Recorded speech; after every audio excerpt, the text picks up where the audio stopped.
Hello, it's Rafki here. Welcome back to the channel. Sebelumnya kita udah bahas dasar-dasar penting yang kita butuhkan dalam menggunakan LabVIEW. Bagi teman-teman yang belum lihat video sebelumnya, bisa cek linknya di deskripsi di bawah atau klik di atas ini. Penggunaan loop sangat penting pada bagian tertentu di dalam pemrograman. Mungkin beberapa di antara teman-teman semua familiar menggunakan loop statement seperti for loop atau while loop. Pada video sebelumnya kita udah bahas mengenai while loop. Pada video ini kita akan fokus membahas for loop dan beda penggunaannya terhadap while loop. Well, for loop sedikit berbeda dengan while loop, di mana while loop didesain untuk mengeksekusi kode secara terus-menerus hingga kondisi stop diberikan. Sementara for loop didesain untuk mengeksekusi kode dengan iterasi yang telah kita tentukan sebelumnya. Well, let's take a look closer. Oke, kita bisa buka LabVIEW yang kita miliki. Di sini kita udah punya new VI atau Virtual Instruments dengan front panel sebagai user interface di sebelah kiri dan block diagram sebagai program yang ada di balik user interface di sebelah kanan. Nah, di sini kita akan buka kembali program while loop yang kita miliki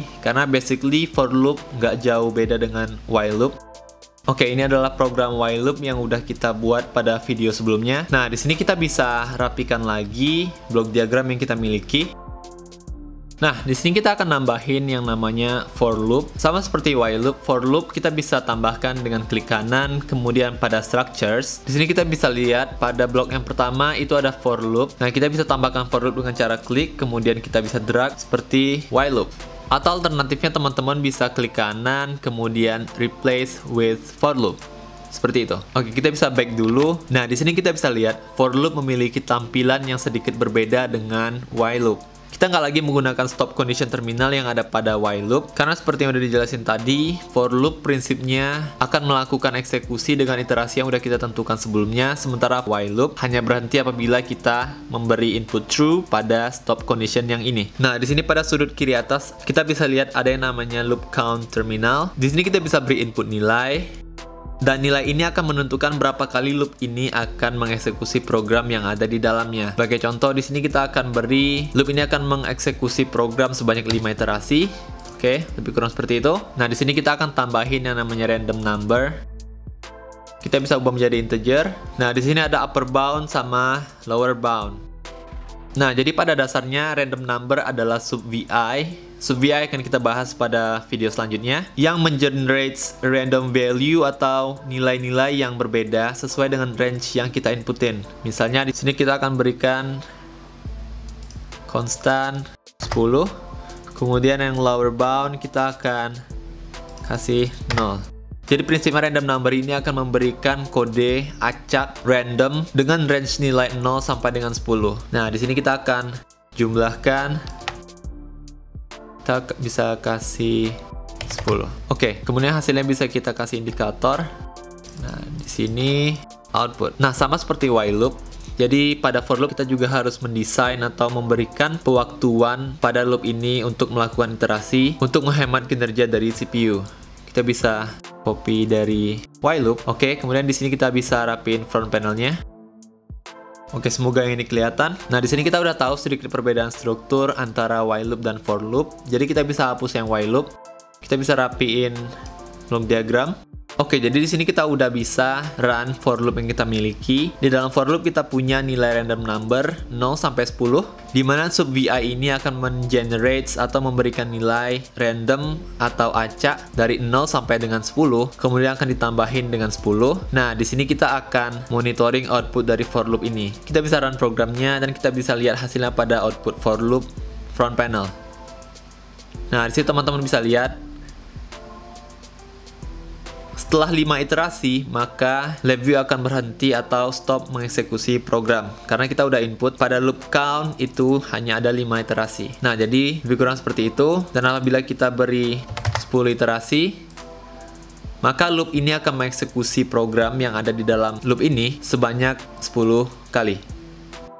Nah, jadi lebih kurang prinsip penggunaan for loop adalah seperti itu. Kemudian pada LabVIEW, for loop juga biasanya efektif digunakan pada array. Nah, jadi tipe data atau struktur data array ini udah kita bahas sekilas pada video mengenai tipe data. Jadi kita bisa membuat array maupun memberikan input pada array sesuai dengan iterasi yang diberikan oleh for loop. Nah, konsepnya gini, kita bisa naikin dulu.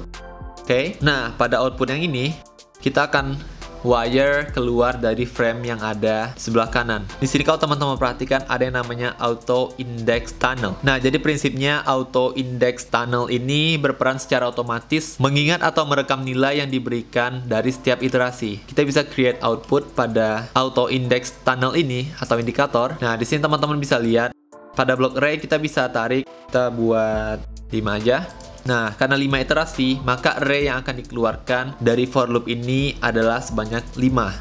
Kita bisa tarik 5, oke, seperti itu. Kita bisa modifikasi sedikit. Oke, nah jadi prinsipnya gini, pada saat kita run programnya, for loop akan melakukan eksekusi terhadap kode yang ada di dalam for loop ini sebanyak 5 iterasi. Nah, masing-masing output dari kode tersebut atau dari penjumlahan antara random number dan 10 itu akan direkam dan di-save oleh auto index tunnel. Kemudian setelah for loop berhenti mengeksekusi program, maka hasil output for loop dari 5 iterasi tadi akan ditampilkan pada array for loop. Nah, di sini kita bisa run programnya, teman-teman bisa lihat 17, 14, 16, 13, dan 18. Kemudian hasil ini setelah for loop berhenti mengeksekusi program akan ditampilkan pada array for loop 17, 14, 16, 13, 18. Nilai output for loop yang tadi kita bisa saksikan. Nah, kemudian for loop dapat digunakan sebagai input array dari suatu iterasi. Nah, maksudnya gini, kita bisa buat satu for loop lagi. Kita bisa hapus programnya. Oke, di sini kita bisa wiring array for loop ini masuk sebagai input dari loop yang kedua. Nah, jadi prinsipnya output dari for loop yang ini yang berupa array, kemudian akan kita jadikan input untuk for loop yang kedua, kemudian kita bisa beri indikator. Nah, karena ini auto index tunnel, jadi secara otomatis kita nggak perlu nambahin atau masukin input dari loop count yang kita inginkan. Secara otomatis akan terinput 5 iterasi, seperti loop yang pertama. Nah, tapi kita tetap harus menambahkan pewaktuan atau timing dari loop kedua ini. Kita juga akan masukin 1 detik atau 1000 milisecond. Kemudian kita bisa rapiin front panel. Nah, oke, di sini kita udah punya output for loop 2. Kemudian apabila kita run programnya, nah, loop yang pertama akan mengeksekusi sebanyak 5 iterasi. Nah, kemudian akan menjadi input untuk 5 iterasi berikutnya pada loop yang kedua. Kita bisa jalankan sekali lagi. Teman-teman bisa lihat nilai yang ada di sini akan menjadi input untuk output yang kedua atau untuk for loop yang kedua sebanyak 5 iterasi.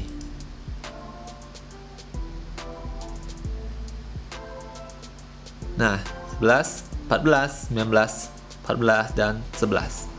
Kemudian stop. Well, that's it. You're done for today. Itu dia cara menggunakan for loop yang ada di dalam LabVIEW. Jangan lewatkan video-video selanjutnya yang pastinya bermanfaat untuk teman-teman semua. Kalau teman-teman ngerasa mendapatkan pengetahuan baru dan manfaat dari video ini, pastikan teman-teman semua support dan subscribe channel ini untuk sama-sama belajar dan berbagi ilmu pengetahuan. Jangan lupa komen apabila ada pertanyaan dan masukan. So, thank you for watching. See you next time.